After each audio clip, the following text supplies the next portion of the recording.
황금 돼지의 해 2019년. 이미 지나간 해는 낙장 불입. 새롭게 떠오르는 태양처럼 합격의 1타 2피로 역전 3고를 외칠 주인공이 될 준비는 되셨나요? 꿀 정보만 모아드리는 성공 취업의 복주머니. 잡정보센터 취준생 구제 프로젝트 왜 떨어졌나 시즌5 지금 시작합니다.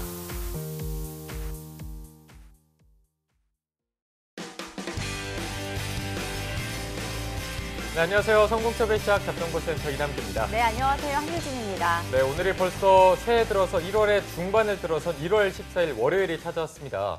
새해는 월요일이 돼도 월요병이 없고 정말 힘차게 시작할 수 있을 것 같았는데 중반쯤 되니까 벌써부터 약간은 조금 힘들어하는 분들도 계실 것 같습니다. 또 요즘 인터넷을 보니까 이런 말이 있더라고요.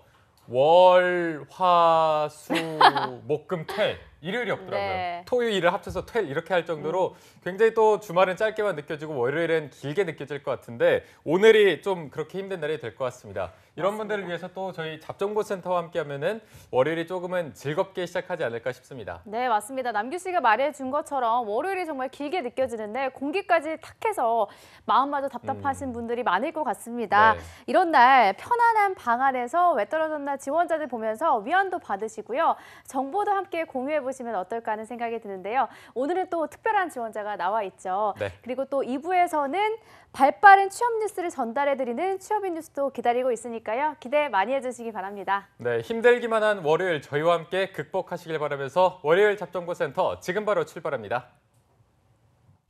왜 너를 떠나보냈었는지 왜 널 보낸 건지 네, 답답하고 막막한 취업의 길 지원한 기업에서는 탈락 통보만 할 뿐 그 누구도 탈락한 이유에 대해서 알려주질 않습니다. 네, 아무도 얘기해주지 않아서 이걸까 저걸까 추측만 무성했던 나의 탈락 원인을 밝혀드리고요. 2019년도 상반기 공채 합격의 길까지 쭉 함께하는 취준생 구제 프로젝트 왜 떨어졌나 시간입니다. 네, 유진 씨. 네, 어디서 타는 냄새 안 나나요? 타는 냄새요. 네, 꿀 타는 냄새 안 나요? 달달한 냄새가 자꾸 나는 것 같아요. 어디서 자꾸 달달한 꿀 냄새가 네. 나는 것 같아서 이분이 또 와 있습니다. 이분과 함께라면 탈락의 쓴맛은 상상할 수가 없는 시간이죠. 취업 컨설팅계의 허니보이 더 빅스터디의 마민영 컨설턴트와 함께하겠습니다. 쌤 안녕하세요. 안녕하세요. 안녕하세요. 네, 반갑습니다. 타는 네. 냄새가 아주 진동을 네, 하네요. 감사합니다. 네, 맞습니다. 저희가 작년에 보고 올해 처음으로 뵙게 네. 됐는데 쌤들한테 새해 소망 또 다짐 이런 거를 여쭤봤었거든요. 맞쌤은 좀 늦은 감이 있긴 하지만 2019년도 어떻게 보낼 계획이신가요? 저는 또 본의 아니게 지난주 건쌤이 나오셔서 네. 다이어트를 하려고 마음을 먹었다라는 제 얘기를 해주셔가지고 그러네요. 또 다밍아웃을 하게 됐는데요. 이제 이렇게 공개가 된 만큼 열심히 다이어트를 하려는 계획을 가지고 있습니다. 그래서 한 1월 초쯤만 하더라도 뭐 신년회 그렇게 해서 모임들이 많아서 좀 체력 관리, 몸 관리하기가 쉽지 않았는데 이제부터는 이제 모임들도 많이 좀 끝났으니까 운동도 좀 하고요. 규칙적으로 좀 많이 좀 좋은 것들도 먹고 체력 관리하면서 다이어트를 꼭 성공할 계획이 있습니다. 알겠습니다. 더 건강한 맛쌤의 모습을 네네. 기대해 보면서 자 오늘 2019년 왜 떨어졌나에 합류하는 행운의 주인공도 함께 만나봐야겠죠. 오늘이 보니까 행운의 7, 네. 7번째 주인공입니다. 오늘 어떤 또 행운의 주인공이 모셨는지 한번 보도록 하겠습니다. 한은지 취업준비생 모시겠습니다. 안녕하세요. 안녕하세요. 네, 반갑습니다. 네, 특별하게 또 여성분이 오랜만에 나와주셨는데 오셨네요. 더욱더 반갑게 느껴지는 것 같습니다. 왜 떨어졌나 시즌5의 7번째 주인공이십니다. 자기소개 한번 부탁드릴게요. 네, 안녕하세요. 저는 가톨릭대학교 간호대학 졸업 후에 응급실에서 간호사로 일하다 퇴사하고 다시 구직시장으로 돌아온 중고신입 한은지입니다. 잘 부탁드립니다. 네, 잘 부탁드립니다. 굉장히 또 밝은 기운이 느껴지는 지원자인 것 같은데 간호실, 응급실 또 간호사로 1년 정도 넘게 근무를 하셨다고 들었는데 또 퇴사를 하고 이렇게 구직 시장에 뛰어들기가 쉽지 않았을 것 같습니다. 이렇게 저희 방송에 출연하게 된 계기 같은 게 혹시 있을까요? 제가 간호사는 병원으로 바로 취직하는 루트가 정해져 있어서 첫 취업은 정말 쉽게 됐어요. 근데 구직 시장에 제가 일반 취업 시장에 나와 보니까 정말 하나도 모르겠고 너무 힘든 거예요. 그래서 상반기랑 하반기에 그 정확한 방향성을 잡지 못해서 실패를 했고, 이번 상반기에는 꼭 취업하고 싶어서 지원하게 됐고요. 또 더불어서 저와 같은 처지에 있는 구직자들이 좀 희망을 얻을 수 있을 것 같아서 지원하게 됐습니다. 네, 정말 같은 상황에 있는 취준생들까지 걱정하는 모습에서 정말 착한 마음까지 느껴지는 것 같은데, 또 간호학과 학생들이 취직은 쉽게 되는 만큼 그만큼 이직률이 굉장히 높다고 하잖아요. 그래서 그 부분도 한번 살펴보면 좋을 것 같다는 생각이 듭니다. 네. 자, 그럼 지금부터 은지 씨의 스펙 점검 그리고 지원 결과를 살펴보고 그에 맞는 전략을 저희가 함께 알아보도록 할 텐데요. 먼저 월요일의 스펙 요정 신세미 캐스터가 소개해 주시죠. 네, 왜 떨어졌나 시즌5 럭키7 7번째 주인공입니다. 한은지 학생의 스펙과 공채 지원 결과 함께 살펴보겠습니다. 은지 학생은 가톨릭대학교 간호학과를 2016년에 졸업을 했고요. 학점은 4.5 만점에 3.57, 어학으로는 토익 스피킹 레벨 6 있습니다. 네, 대외 활동과 경력 살펴보면 은지 씨는 학교를 다니면서 연극 동아리 활동을 했었고요. 또 서울에서 부산까지 722km를 국토 대장정 완주를 한 경험까지도 가지고 있습니다. 또 GS 대학생 봉사단, 대학병원 CS팀에서도 근무한 이력이 있습니다. 그리고 본인의 전공을 살려서도 굉장히 많은 경험을 했는데요. 의료봉사단 경험, 그리고 한국구명구급협회, 가톨릭대학교 예방의학교실, 서울 아산병원에서도 근무를 했었고요. 네, 그리고 아르바이트로는 맥도날드와 고급 레스토랑 서빙 경험, 아동 한복 경험, 그리고 중고딩 내신 영어학원 강사로도 활동한 경험이 있습니다. 네, 상반기 공채 지원 결과 보겠습니다. 한국건강증진개발원의 건강증진 사업 일반 직무, 그리고 한국의료분쟁조정중재원, 종근당에 지원을 했지만 한국건강증진개발원에서 필기에서 어려움이 있었고요. 그 다음으로는 서류에서 벽을 넘지 못했습니다. 네, 하반기에 살펴보겠습니다. KB손해보험, 현대하이라이프 손해사정, 롯데손해보험, 농협손해보험, 한화손해보험에 중고딩이 너무 웃겨서요. 네, 지원을 했지만 서류 전형에서 벽을 넘지 못했고요. DB생명과 DGB생명, 삼성생명, 한화생명에 지원을 했는데요. DB생명에서는 서류에서 탈락을 했고요. DGB생명과 삼성생명은 필기 불참, 그리고 필기의 탈락까지도 경험을 했습니다. 한화생명은 1차 면접에서 어려움을 겪었습니다. 네, 그리고 금융권에도 지원을 했었는데요. 우리은행과 국민은행, 기업은행, 새마을금고에 지원을 했는데 우리은행은 필기에 불참을 하셨고요. 국민은행과 기업은행은 필기에서 탈락의 고배를, 그리고 새마을금고는 서류에서 탈락의 고배를 마셨습니다. 네, 그리고 공기업까지도 지원을 하셨는데요. 건강보험심사평가원, 한국토지주택공사, 코레일, 한국산업인력공단에 지원을 했지만 건강보험공사와 한국토지주택공사는 서류에서, 그리고 나머지는 필기에서 어려움을 겪었습니다. 한국전력공사, 서울교통공사 역시 필기 불참을 하셨고요. 한국의료분쟁조정중재원에서는 면접까지 올라갔지만 아쉽게 최종은 올라가지 못했습니다. 국민건강보험공단은 최종 탈락을 했는데요. 그리고 일동제약, 메디톡스, 대웅제약은 학술 직무, 이수앱지스는 CRA 직무에 지원을 했지만 일동제약은 AI 면접에서, 그리고 나머지는 서류 전형의 벽을 넘지 못했습니다. 그리고 은지 씨는 항공사에도 지원을 했었는데요. 아시아나항공, 제주항공, 티웨이, 대한항공, 미셸푸드 지원을 했는데 항공직은 서류 탈락, 그리고 실무 면접에서 벽을 넘지 못했고요. 미셸푸드는 최종 합격까지 했습니다. 네, 이렇게 살펴봤는데요. 은지 씨가 마지막에 본 것처럼 최종 합격까지 한 곳이 있었는데 왜 아직까지 구직자로 남아있는지 궁금하기도 한데요. 앞으로 상반기에 성공 합격을 하려면 어떤 전략을 짜야 되는지 맛쌤과 함께 살펴보겠습니다. 네, 저희가 은지 씨의 스펙을 한번 함께 점검을 해봤습니다. 그리고 지원한 곳도 많이 살펴봤는데 정말 다양하게 지원을 했더라고요. 뭐 일반 기업부터 항공업계까지 지원을 했고 또 최종 합격한 곳도 있었는데 저희가 하나하나 좀 살펴보도록 하겠습니다. 네. 먼저 은지 씨가 본인이 생각할 때 내가 뭐가 부족해서 이렇게 서류 탈락한 곳이 많았는지, 왜 이렇게 좀 탈락을 많이 결과를 받게 됐는지 분석한 게 있나요? 제가 곰곰이 생각해봤는데 좀 세 가지 정도가 생각이 들었어요. 첫 번째는 좀 정량적 스펙이 부족하지 않았나. 예를 들어 뭐 토익 스피킹 같은 경우에도 최소한의 레벨만 따고 그리고 뭐 직무와 관련된 자격증도 없었고 이런 것들이 있었으면 좀 더 서류 합격률이 높지 않았을까 생각이 들었고요. 또 두 번째는 좀 공격적으로 필기 시험을 좀 준비했으면 면접의 기회를 많이 얻었을 텐데 좀 그 부분도 부족했던 것 같고 또 세 번째는 필기 겨우 통과해서 면접까지 갔는데 좀 저에 대한 분석이나 그리고 뭐 저에 대한 철학 이런 것들이 전혀 없어서 면접관님들과 좀 교감을 못한 것 같습니다. 말씀 네. 되게 잘하시네요. 민지 씨의 말씀에 따르면 스펙, 필기, 면접 다 고루고루 잘 부족했다라고 말씀을 해주시는 것 같습니다. 네. 뭐 맛쌤이 분석하실 때는 어떠신지 한번 들어보겠습니다. 그리고 말씀을 되게 잘해주셔서 정말 잘 들리게 좀 좋게 들었고요. 말씀해주신 내용이 다 맞는데 일단은 저는 지원 전략에서 조금 더 큰 아쉬움이 있었다고 생각해요. 그래서 구체적으로 말씀을 드리면 취업 준비 과정 자체에 대한 고민을 조금 더 해봤으면 어땠을까라는 내용인데요.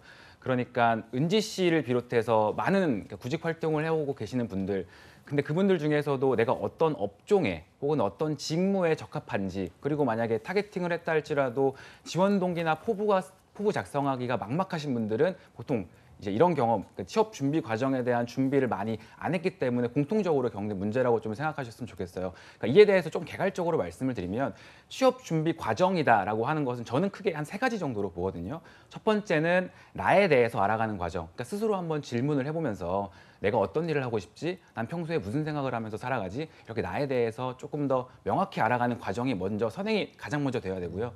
두 번째는 그 1단계를 바탕으로 그럼 어떤 업종과 직무가 적합할지에 대해서 탐색하는 과정이라고 보시면 돼요.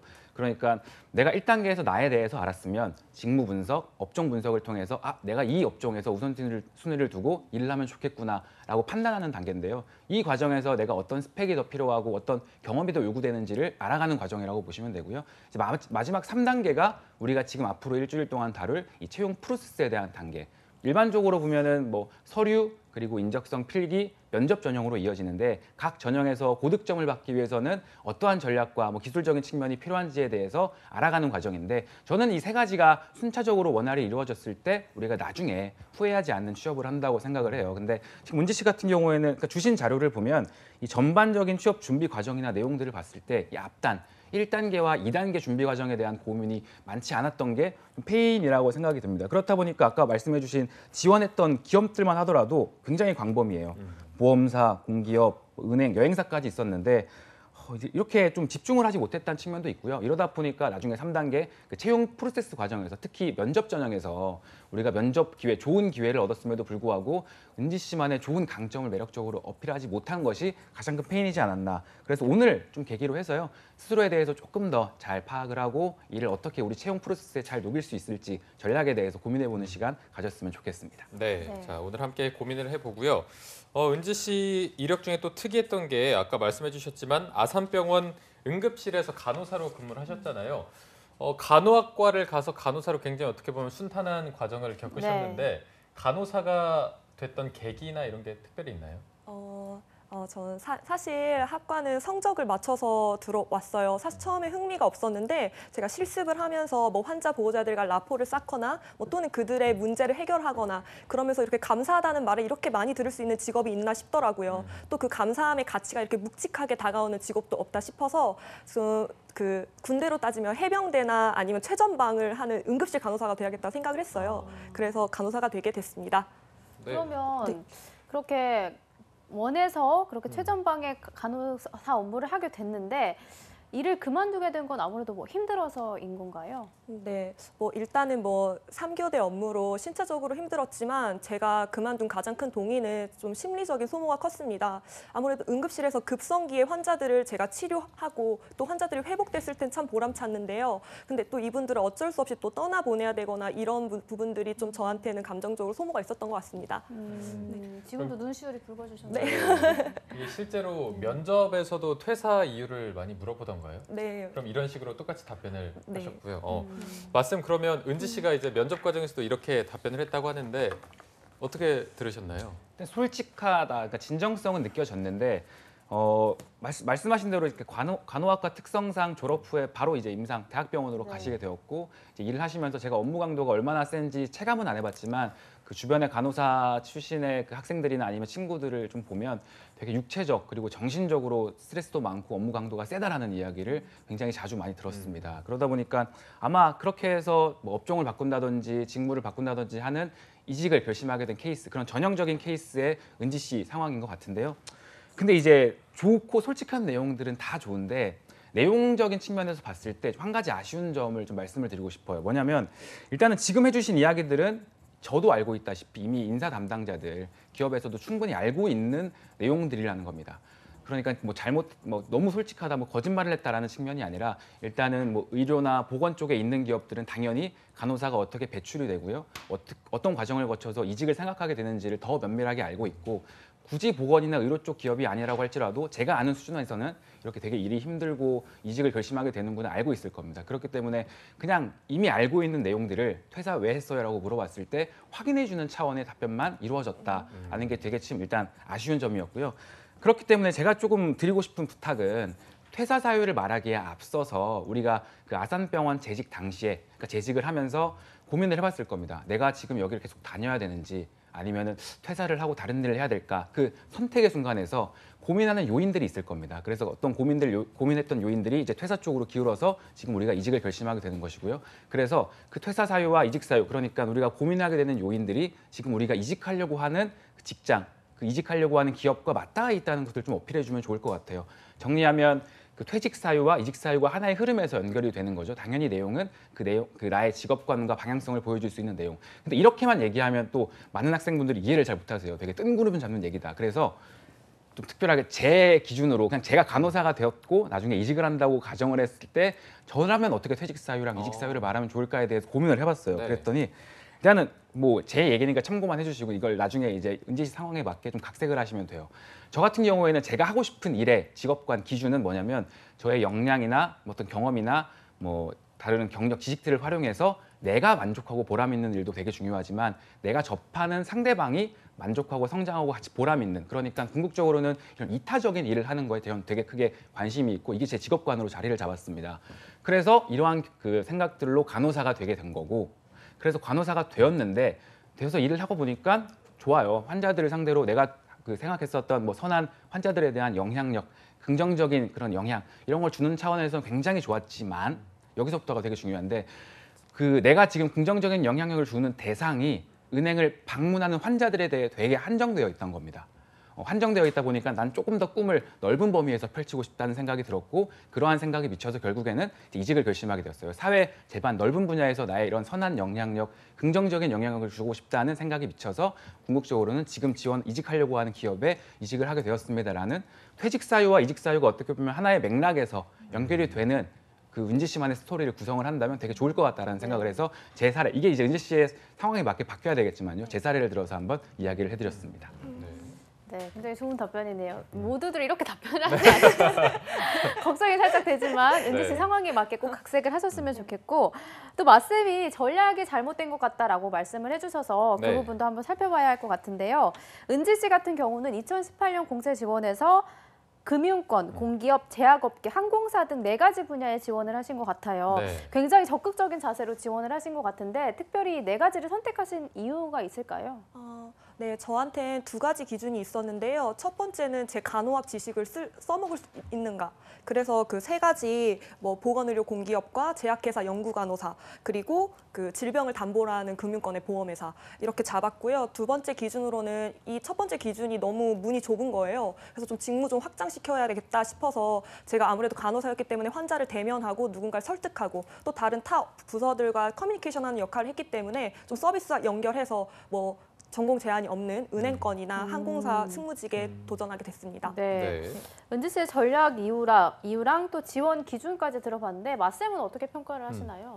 저는 이제 반은 잘했고 반은 좀 아쉽다라는 말씀을 드리고 싶어요. 일단 잘한 점은 은지 씨 본인의 강점에 맞춰서 적극적으로 구직 활동을 했고요. 여기서 좀 그 범위를 넓혀서 뭐 은행이나 아까 말씀하신 보셨지만 객실 승무원까지 지원 범위를 넓혔습니다. 이 측면에서는 되게 잘했다고 좀 점수를 드리고 싶은데 또 아쉬운 점이 있다면 선택과 집중을 너무 못했다라는 측면이 좀 있어요. 그러니까 뭐냐면 그 범위를 넓히는 전략이 효과적이 되려면 내가 일단 가장 메인으로 지원하는 분야가 확고히 세워져 있고 이에 좀 파급이 되어서 그러니까 이에 좀 확장이 되어서 연관성 있는 분야로의 그 지원이 되었어야 되는데 일단은 지원하시는 분야를 봤을 때는 뭐 일단 대면 서비스 하나만 가지고 지원한 사례들도 있잖아요. 예를 들면은 은행이나 객실 승무원에 대한 도전 같은 경우에는 그냥 확률을 높이기 위한 시도, 연관성 있는 분야로의 취업이라기보다는 그냥 내가 일단 쓸 수 있으니까 쓴 거 같은 느낌이 들었어요. 그러다 보면 당연히 이쪽만을 위해 준비한 경쟁자들에 비해서 상대적인 경쟁력이 떨어지게 되고요.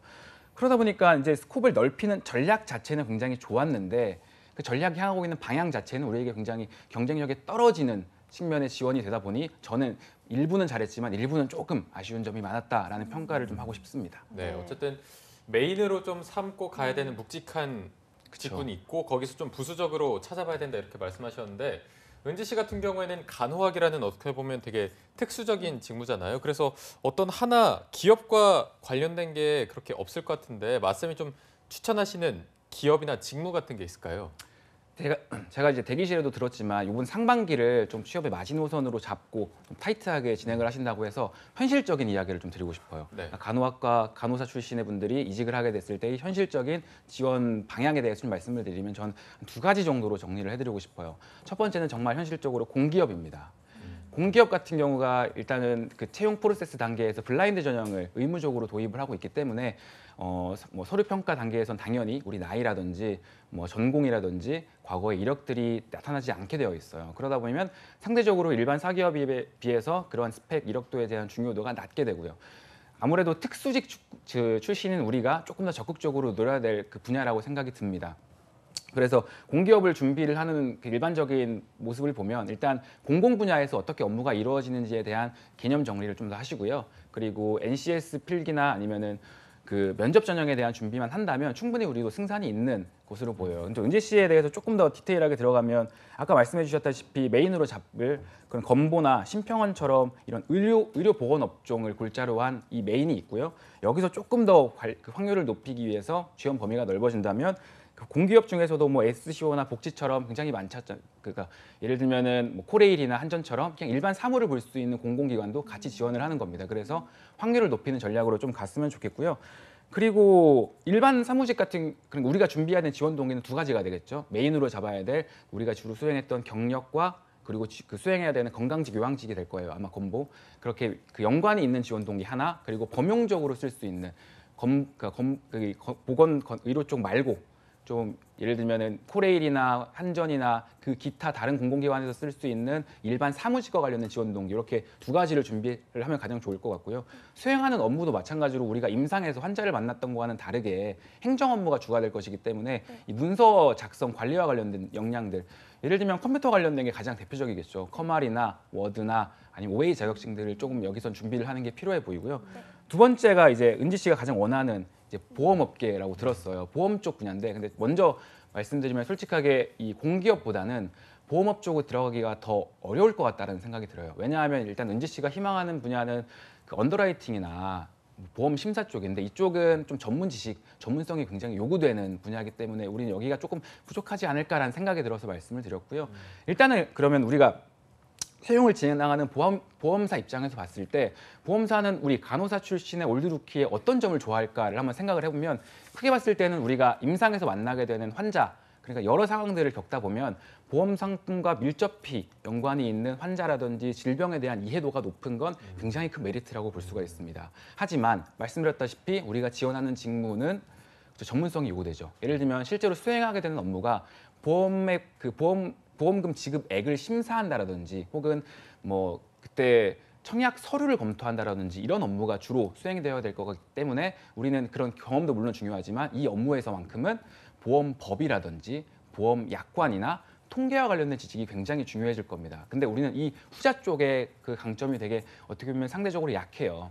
그러니까 저는 이제 이 관련된 공부를 좀 하기를 추천을 드리고 조금 더 이제 내가 필요하다고 느끼면 자격증을 예를 들면은 뭐 보험심사 평가사나 관리사 혹은 언더라이팅 중에서도 CKLU 준비한다고 하셨는데 이런 자격증을 좀 취득한다면 조금 더 이제 취업 확률이 높아지지 않을까라는 생각이 들고요. 그리고 이것도 좀 아셨으면 좋겠어요. 보험업 관련해서 최근에 이슈나 트렌드와 같은 거 여담이긴 한데 2019년도에 생보사가 가장 경쟁적으로 출시한 첫 상품이 치매 상품이라고 하거든요. 그래서 현대 사회 현대인들에 대한 질병 관리 데이터들을 봤을 때 치매가 굉장히 수요가 있을 것이다. 그럼 이러한 우리가 트렌드를 알게 되면 앞으로 우리가 받게 될 청약 서류의 종류라든지 아니면 심사하게 될 질병의 종류가 그 치매의 단계에 따라서 어떻게 보험액이 산정돼야 되는지도 알 수 있으니까요. 이런 자료들은 뭐 그 한국 보험 신문 같은 게 있으니까 이런 것 좀 읽어보셨으면 좋겠습니다. 그래서 정리하면 공기업과 그리고 보험업 이 중심으로 좀 하시고 여기서 파생되어서 조금 연관된 분야로 지원이 이루어졌으면 좋겠다라는 말씀을 드리고 싶습니다. 네. 네.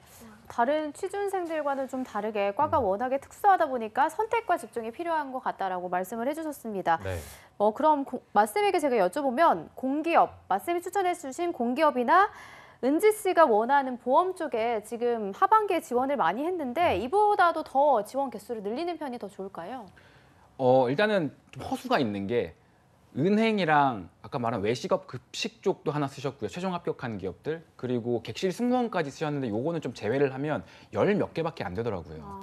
저는 제가 취업 준비를 했을 때 제가 정말 목표로 하는 분야만 한 35개 정도 썼었는데 그러니까 방금 말씀드린 우리 메인으로 생각해야 될 공기업과 그런 그 보험업 쪽을 좀 메인으로 타겟으로 해서 한 35개 정도 이 정도로 좀 생각을 하셨으면 좋을 것 같아요. 네, 지금보다 거의 한 3배는 더 넘게 써야 되는 것 같은데 네. 은지 씨가 또 항공사 쪽도 준비를 하셨잖아요. 이쪽에 뭐 특별한 뜻이 있나요? 정말 가고 싶어서 쓴 건지 아니면 좀 응대하는 차원에서 써보면 좋겠다 싶어서 쓴 건지 욕심이 좀 있는 분야인가요? 아니요, 욕심이 없는 분야입니다. 네, 정말 이렇게 직무를 하고. 확장하기 위해서 아. 또 전공 제한이고 또 진입 장벽이 좀 네네. 낮아서 지원을 했습니다. 알겠습니다. 네. 그리고 아까 이제 은지 씨가 내가 본인이 부족한 게 뭐냐 했을 때 처음으로 꼽은 게 스펙이었거든요. 어떤 네. 토스 부분이나 그 자격증을 좀 따는 게 좋겠다 싶어서 아까 마쌤이 또 자격증을 추천해 주시기도 했고 그럼 은지 씨가 이제 상반기에 어떤 플랜을 짤 때 자격증을 최우선으로 짜는 게 좋을까요? 아니면 아까 말씀하셨던 뭐 본인에 대한 파악 어떤 걸 순차적으로 해야 되는 게 좋을지 알려주시죠. 저는 이제 두 번째 말씀해 주신 내 자신에 대한 파악 그리고 내가 지원 가능한 업종, 직무에 대한 고민을 좀 먼저 하셨으면 좋겠다고 말씀을 드리고 싶어요. 우리가 지금 얘기를 하긴 했지만 조금 더 이제 집에 돌아가셔서 어떠한 부분을 내가 놓치고 있었는지에 대한 점검도 한번 해보시는 게 가장 우선순위라고 보고요. 이제 그리고 나서 좀 이제 공기업과 보험사로 말씀을 드렸으니까 각각 좀 설명을 드리면 공기업 같은 경우에는 은지 씨의 상반기 취업 합부를 그러니까 당락을 좌우하는 가장 중요한 변수가 NCS 필기 시험이 될 겁니다. 그러니까 지금 이제 뭐 하고 있다고 듣긴 들었는데 지금 하는 것만큼 더 열심히 해서 내가 그 문제를 많이 풀어보면서 풀 수 있는 유형 그리고 좀 어려운 유형 좀 구분하면서 정리하는 게 필요하고요. 그리고 이제 우리 행정 업무 수행할 거니까 그 문서 작성, 컴퓨터와 관련된 자격증, 네. 제가 솔직히 말씀드려서 커말 1급 자격증이 가장 강력하다고 생각을 하거든요. 그래서 네. 커말 자격증을 좀 땄으면 좋겠다라는 말씀을 네. 드리고 싶고 두 번째 보험사 같은 경우에는 일단 내가 희망하는 직무의 업무 프로세스 한번 보시고요. 네. 그 업무 단계마다 필요한 역량들이 무엇인지 필요하다면 자격증을 딸 수 있는 건데 여기 자격증 같은 경우에는 일단은 직무와 밀접하게 연관 있는 것부터 순서대로 좀 생각을 했으면 좋겠어요. 그게 이제 보험 심사 혹은 뭐 언더라이팅 쪽이 되겠죠. 네. 뭐 말씀하신 금융권 자격증도 있는데 그러니까 AFPK 같은 거는 이제 조금 더 직무에 연관 있는 자격증을 먼저 따고 그 다음부터 물론 이제 AFPK가 중요해요. 이제 이 그 청약 서류를 보낸 사람이 과연 이 보험료를 지급할 능력이 되는지 안 되는지 재정적인 상태를 보기 위해서 중요하긴 한데 일단 더 언더라이팅 직무를 수행하기 위해서는 언더라이팅과 관련된 자격증부터 따고 생각을 하는 순서로 좀 갔으면 좋겠습니다. 그리고 이제 마찬가지로 우리 사기업 보험사를 지원할 때는 아까 보셨다시피 한화도 지원을 하셨고 또 삼성 가고 싶다고 들었는데 한화 같은 경우에는 인적성을 안 보지만 가장 가고 싶은 삼성, 생명 같은 경우에는 또 G사트를 보잖아요. 그러니까 여기도 마찬가지로 인적성 대비를 하셔야 돼요. 그러니까 공기업도 해야 되고 사기업도 해야 되니까 제가 좀 추천드리는 거는 NCS랑 삼성의 G사트 시험을 병행하면서 같이 하는 걸 추천드리는데 이게 너무 버겁다고 한다면 좀 전략적으로 둘 중에 하나만 선택해서 집중 공략하는 것도 도움이 될 거라고 생각을 합니다. 네, 알겠습니다.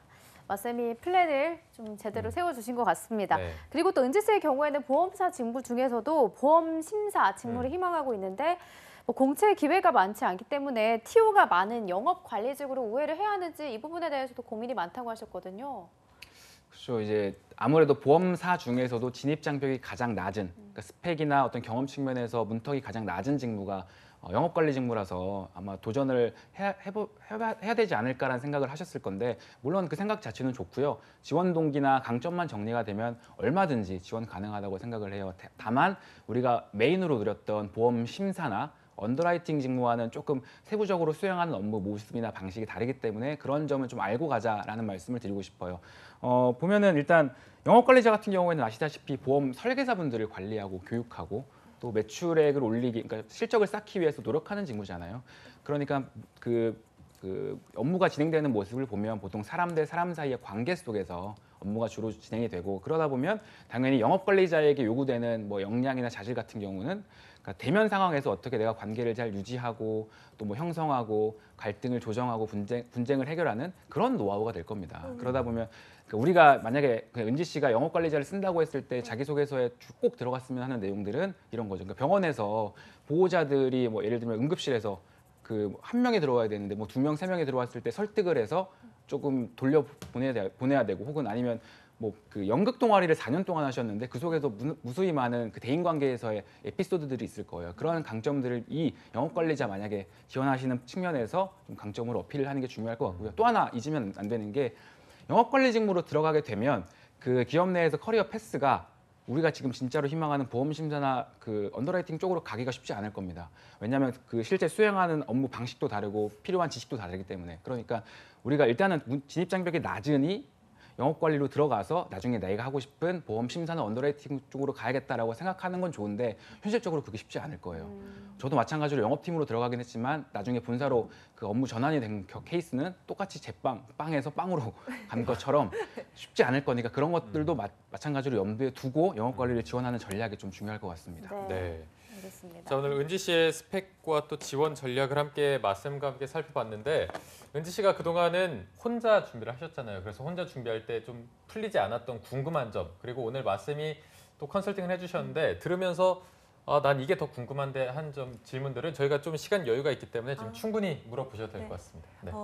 일단은 제가 영업관리직을 할 때 연결고리를 뭘 걸어야 될지 그게 궁금했는데 잘 말씀해 주셔서 감사하고 일단 제가 또 취업에서 좀 필요한 게 스펙이 멘탈 관리 같더라고요. 그래서 저는 항상 퇴사를 하고 또 확실한 계획이 없이 퇴사를 했으니까 항상 불안했어요. 그래서 이러한 마인드셋을 하는 방법 이런 걸 혹시 이런 질문 마인드셋과 관련해서는 일단은 저 같은 경우에는 되게 그냥 바쁘게 지내다 보니까 그렇게 내가 지금 초조하고 불안한 건 알겠지만 바쁘다 보니 그런 신경 쓸 겨를이 좀 없었던 것 같아요. 지금 은지 씨가 굉장히 바빠야 되거든요. 네. 지금 우리 경쟁자들은 NCS 하루에 그러니까 일주일에도 2~3권씩 풀고 있고 G스tat 문제집 마찬가지로 2~3권씩 풀고 있는데 우리는 지금 준비를 하긴 했지만 이렇게 필사적으로 하진 못했다라고 생각이 들어요. 그러니까 하루 시간을 조금 더 타이트하게 가져가서 오전 같은 경우에는 만약에 내가 그러니까 좀 제가 결론적으로 말씀드리는 거는 타이트하게 생각해서 그런 불안하고 초조함을 잊어버리자라는 건데 하루 일과를 그래서 좀 정리를 해드리면 오전 같은 경우에는 내가 지원하고자 하는 직무에 대해서 조금 더 스펙을 쌓을 수 있는 부분 자격증 같은 경우에는 자격증을 따도 되고요. 아니면은 아까 말한 뭐 토스를 마지노선에 점수를 걸쳐 놓았다고 했는데 이런 어학적인 측면을 조금 더 강화할 수 있는 시간대로 뭐 활용을 한다고 하면 점심부터 그러니까 점심을 먹고 1시부터 저녁 먹기 전 6시까지는 NCS 필기 혹은 G스tat 필기에 대한 몰두를 좀 하셨으면 좋겠어요. 지금 공부를 해야 나중에 3월 달에 시험이 잡히고 나서 후회를 하지 않으니까 거의 저는 지금 올인을 해야 될 게 NCS라든지 아니면 G스tat라고 봅니다. 그래서 오후 시간 동안은 그렇게 공부를 하시고요. 저녁에는 아까 말씀드린 것처럼 보험업계 전반에 대한 이슈 혹은 공공 분야에 대해서 지금 트렌드가 어떻게 흘러가고 있는지 이런 시사적인 이슈들을 공부하는 식으로 하루를 계속 이 루틴을 가져간다면 어느덧 3월이 올 거고요. 어느덧 4월에 면접을 볼 거고 어느덧 5월에 합격 통보를 받을 거라는 생각이 들어요. 네. 그러다 보니까 좀 이렇게 루틴을 가지고 잘 준비를 하시면 마인드셋도 충분히 걱정하시지 않고 잘 될 거라고 생각을 합니다. 역시 달달하네요. 달달하네요. 기분이 좋습니다. 하루 일과까지 정리해 주셨는데 은지 씨가 더 궁금한 게 따로 있을까요? 그렇다면 없으시면 네. 뭐 그러면 마지막으로 저희가 소감을 한번 들어보고 마무리를 해볼게요. 네. 오늘 참여해주신 소감이 어떠셨나요? 네. 일단 제가 정말 답답했는데요. 정말 여러 컨설턴트 분들한테 막 문의도 하고 정말 답답했어요. 근데 구체적이게 저의 문제점에 대해서 잘 짚어주시고 방향을 좀 잡아주셔서 정말 감사합니다. 네. 오늘 또 이렇게 긍정적인 기운으로 함께 컨설팅을 진행해봤는데 저희가 내일은 자소서보다 먼저 면접 컨설팅을 진행해 보도록 하겠습니다. 저희가 실제처럼 면접을 하니까요. 면접과 관련된 마음가짐과 또 의상으로 오시면 될 것 같고 마쌤은 또 목요일 날 토탈 컨설팅에서 뵙도록 하겠습니다. 오늘 두 분 고맙습니다. 고맙습니다. 네, 잡정보센터 1부에서 준비한 내용은 여기까지고요. 잠시 후 2부에서는요. 일자리 방방곡곡이 준비되어 있고요. 네, 그리고 취준생들을 위한 발빠른 뉴스를 전해드리는 취업인 뉴스도 준비되어 있습니다. 네, 어디 가지 마시고요. 채널 고정.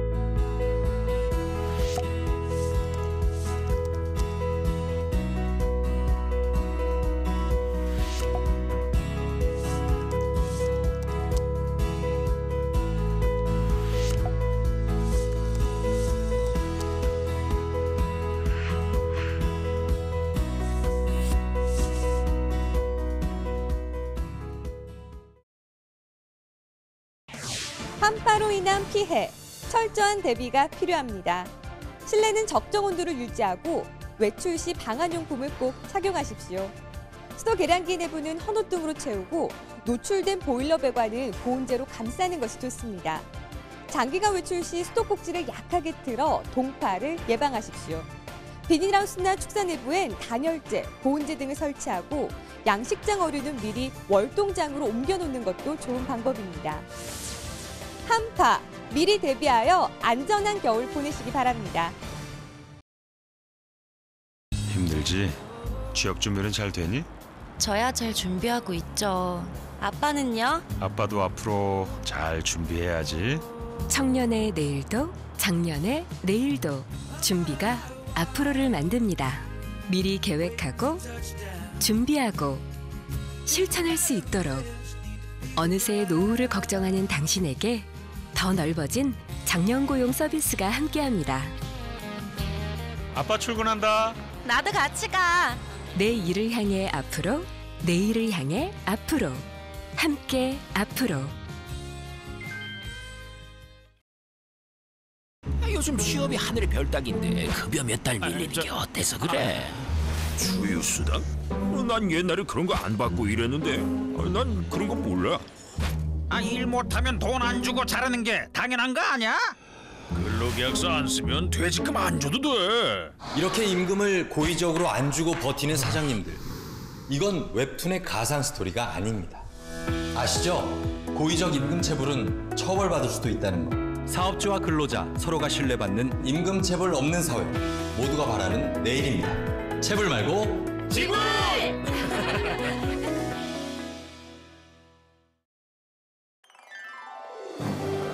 한국 직업 방송을 보면 취업이 보입니다.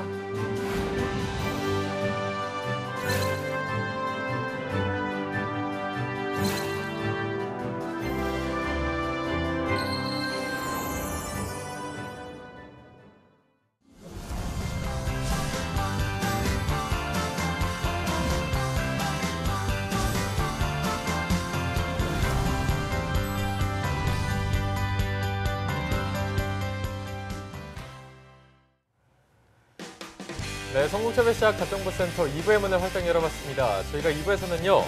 전국 각지의 생생한 채용 소식을 발빠르게 만나보는 일자리 방방곡곡이 준비되어 있고요. 네, 그리고 취준생들이 꼭 알아두면 좋은 뉴스들만 골라서 전해드리는 취업인 뉴스도 준비되어 있는데요. 먼저 일자리 방방곡곡부터 바로 만나보시죠.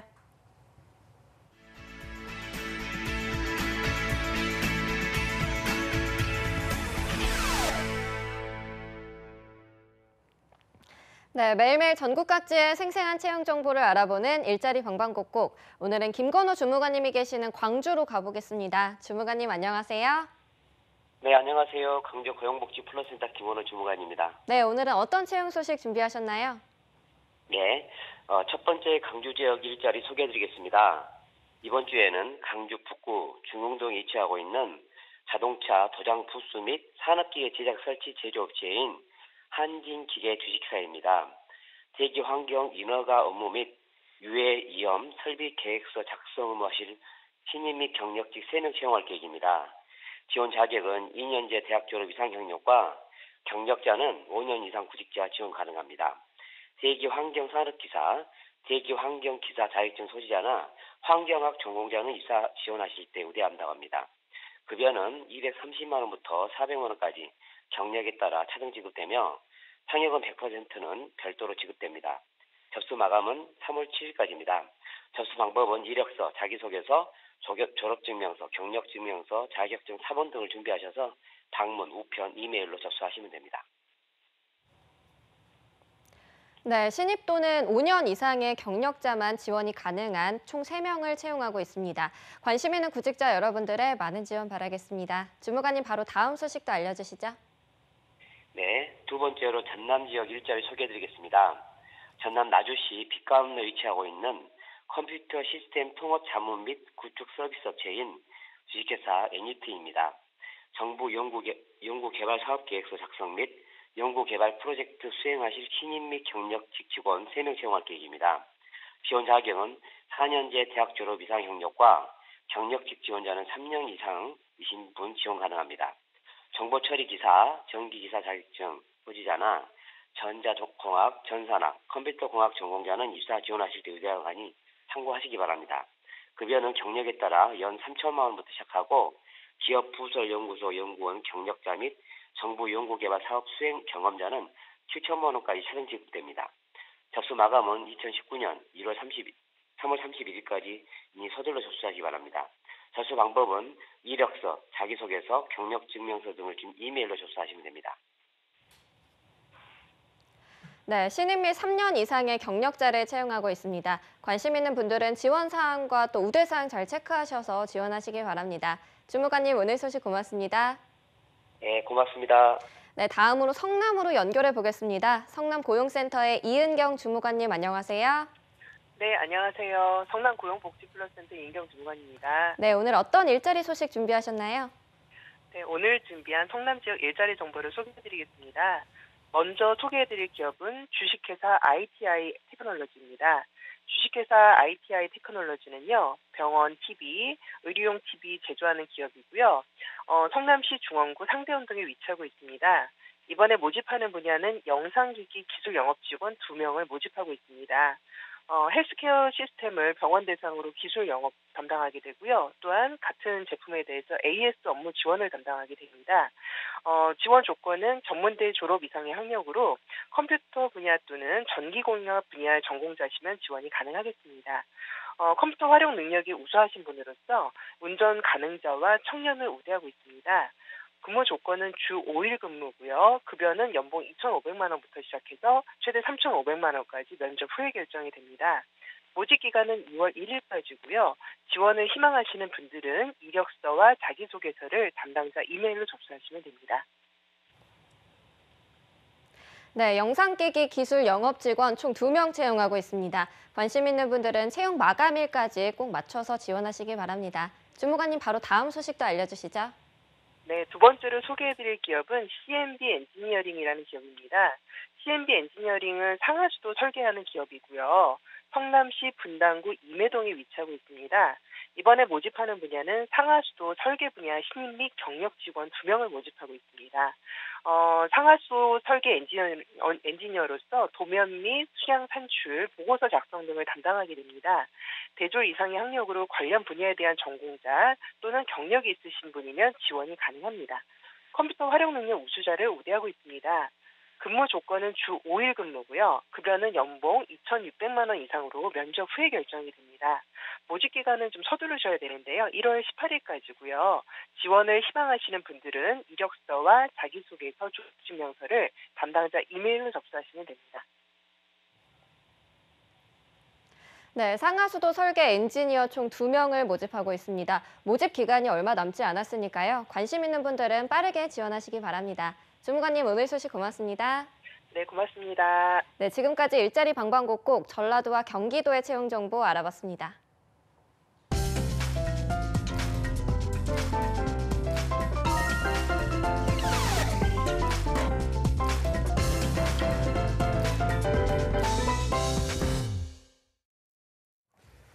네, 이어서 구직자들이 꼭 알아야 할 소식들을 발빠르게 알아보는 시간이죠. 취업인 뉴스 시간입니다. 네, 오늘 함께해 주실 2부의 도우미 신세미 캐스터와 함께하겠습니다. 어서 오세요. 안녕하십니까. 네. 네, 1부에서 굉장한 웃음 폭탄을 빼고 오셨는데 어떻게 된 상황이죠, 이게? 아니, 중고딩이라는 단어가 그렇게 네. 갑자기 꽂힐 줄 몰랐는데 두 분도 터지셨잖아요. 저희는 예상치 못하고 있다가 중고등학교 학생 이렇게 돼야 되는데 갑자기 중고딩 이래버리니까. 중고딩. 근데 그런 말 많이 쓰지 않나요? 많이 저는 안 쓰. 오랜만에 쓴 단어. 네, 방송에서 안 쓰고 오랜만에 쓴 단어여가지고. 저는 신세미 캐스터가 실수한 줄 알았어요. 아, 제가요? 네. 아닙니다. 이분들이 잘못하신 거예요. 책임 전가. 저 아니에요, 저 아니에요. 그러면 그래도 네. 전국의 중고딩들한테 한마디 하시죠. 어떤 이제 얘기 미래 드릴까요? 또 저희 잡정보센터 시청자들이 될 텐데 네, 그분들을 맞아요. 위해서 또 한마디 해주시죠. 네, 여러분 공부 열심히 잘하고 계신가요? 이제 좀 있으면은 이제 방학이죠. 이제 좀 있으면 3월부터 1학기인가? 1학기가 시작이 되는데 죄송합니다. 오래돼가지고. 네, 여러분들 중간고사, 기말고사 있을 때가 참 좋은 시기니까요. 그거 잘 보시고 좋은 대학 가셔서 접종보센터 많이 시청해 주시길 바라겠습니다. 좋습니다. 네, 좋습니다. 오늘 중고등 학생들이 저희에게 큰 웃음을 줬습니다. 네. 자, 그럼 취업인 뉴스 오늘 뉴스는 어떤 거 준비해 오셨나요? 네, 2019년에 가장 큰 이슈는 아무래도 최저임금 인상 소식이 아닐까 싶은데요. 새해부터 최저임금이 시간당 8,350원으로 10.9%가 인상이 되면서 기업들의 깜깜이 채용이 기승을 부리고 있다고 합니다. 갈수록 힘든 취업 현실에 지친 취준생들이 또 한 번 마음의 상처를 받게 되는 건 아닌가 그런 걱정마저도 들게 되는데요. 깜깜이 채용이란 임금이나 근로시간 같은 기본적인 사항조차 명시하지 않은 채 채용 공고를 내는 것으로 채용 과정에서 불합리한 조건을 강요받는 등의 취준생들의 피해가 예상되고 있습니다. 네. 이게 최저임금이 인상되는 걸로 알려지면서 가장 우려했던 부분들 중 하나가 아닐까 싶은데 2년 연속으로 최저임금이 눈에 띄게 올라가면서 기업들의 깜깜이 채용이 좀 기승을 부리고 있다. 이런 현상인 것 같은데 이 현황에 대해서 조금 더 자세히 짚어주시죠. 네, 이달 내 1일 최저임금위원회에서 밝힌 바와 같이 올해 최저임금이 8,350원으로 하루 8시간씩 주 5일 근무를 했을 때 월 174만 5,150원으로 결정이 됐습니다. 각종 법정 기본 수당이 포함되면서 월급은 200만 원이 넘게 되는데요. 사정이 이렇자 기업들이 근로조건을 비공개로 한 채용 공고를 우후죽순으로 내면서 취준생들의 불만까지도 커지고 있는 상황입니다.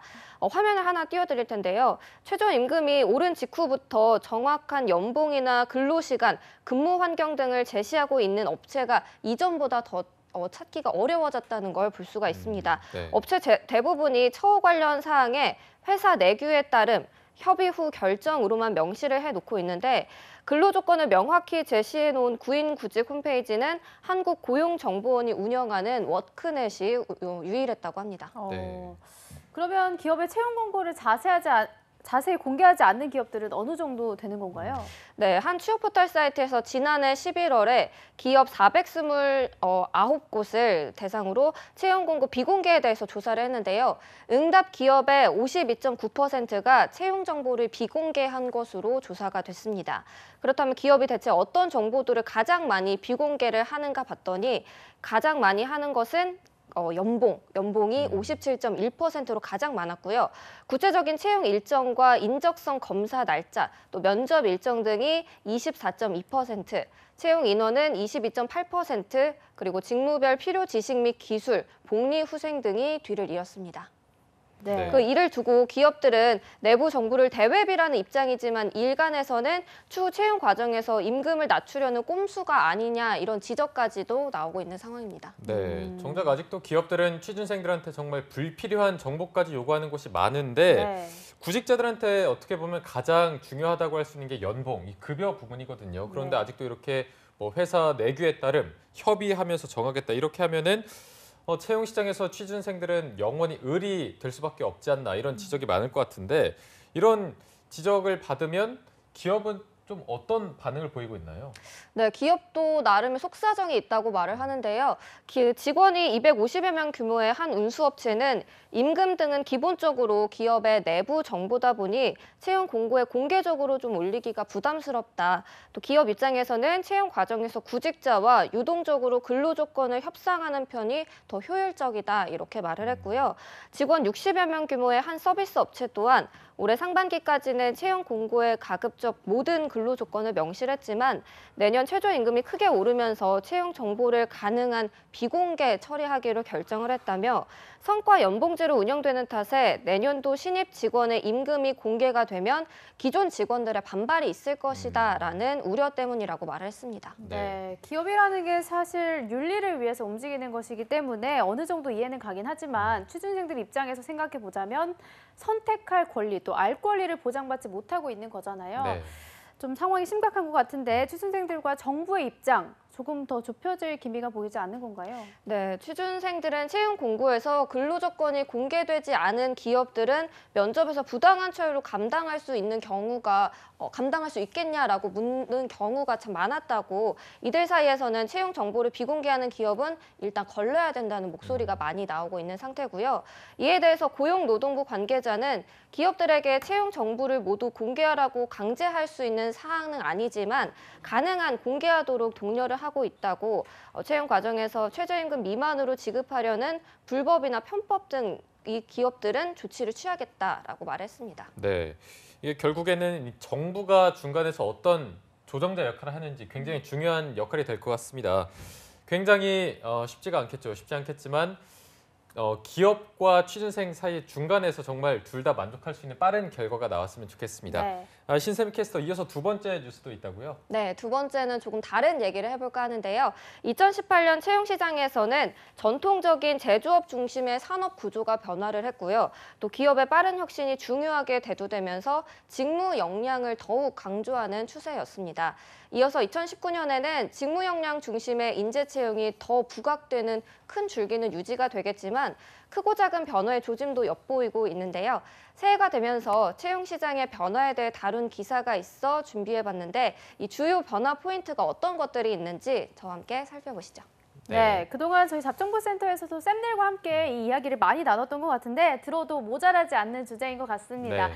취준생 여러분들도 귀를 다시 쫑긋하고 들으셨으면 좋겠는데 신세미 캐스터, 그럼 채용 시장의 변화 중에서 첫 번째 포인트는 어떤 건가요? 네, 첫 번째 포인트는 바로 중견기업의 실질적 고용 확대입니다. 경제의 허리 역할을 하는 중견기업은 내년도 고용의 문을 활짝 열게 됐는데요. 지난 11월 19일 진행된 제4회 중견기업의 날 행사에서 2019년에 31조 2천억 원을 투자를 하고 19만 7천여 명을 신규 채용할 계획이라고 밝혔습니다. 최근에는 대기업들의 채용 기간이 길어지면서 중견기업들이 수시 채용을 늘리는 추세였는데요.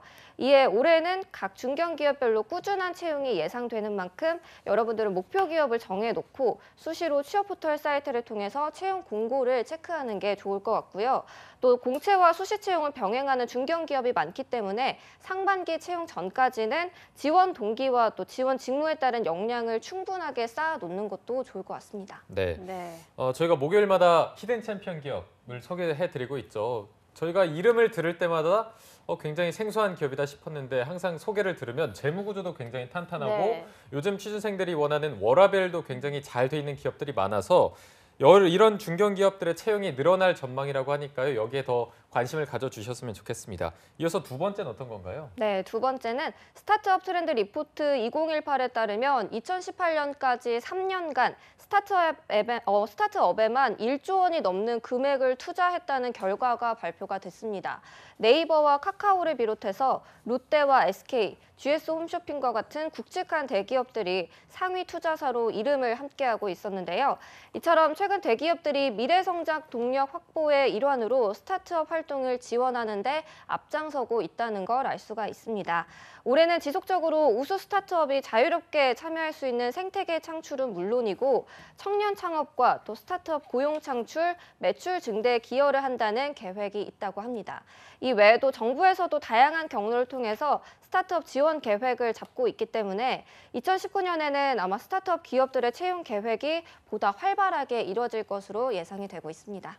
네, 정말 회사와 내가 함께 커나갈 수 있는 스타트업에 대한 인기가 갈수록 높아지고 있는 것 같아서 취준생들에게도 정말 반가운 소식인 것 같습니다. 이어서 세 번째도 바로 소개해 주시죠. 네, 지난해 하반기 채용 시즌에는 AI 채용 시스템을 도입하는 기업들이 늘면서 취준생들의 당혹감이 좀 여실하게 느껴지는 해였는데요. 채용 업무의 효율성과 평가의 공정성을 위한 두 마리 토끼를 위해서 도입이 됐긴 했지만 서류 전형에서 인공지능 시스템을 활용한 기업은 2019년에 더 늘어날 것으로 예상이 되고 있습니다. 롯데그룹은 이미 2018년 상반기 때 AI 서류 검증을 진행을 했는데요. 하반기에는 CJ그룹과 기아자동차도 도입을 했고요. 또 금융권에서는 국민은행이 2018년 하반기 채용에 AI 채용 시스템을 도입을 했습니다.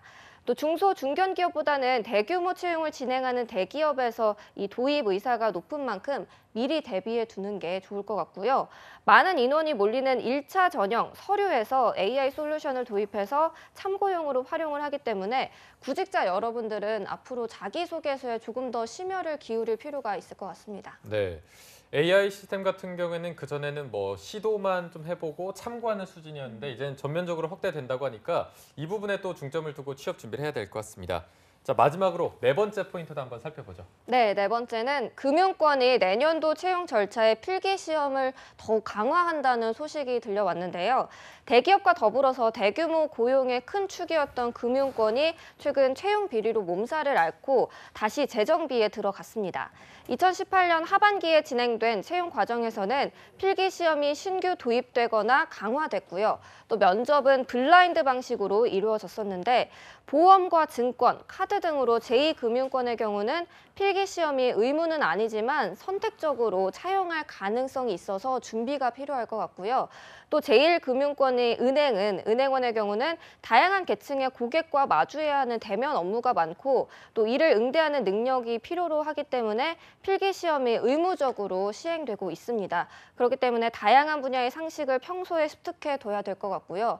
금융권 지원자의 경우는 상당수가 기본적인 직무 수행 능력은 갖추고 있기 때문에 고객과 원활하게 소통할 수 있는 인성과 예절을 중요하게 보고 있습니다. 그렇기 때문에 신뢰를 가장 중요하게 보는 산업인 만큼 면접에 있어서 솔직하게 응하는 게 전략이라고 할 수 있겠고요.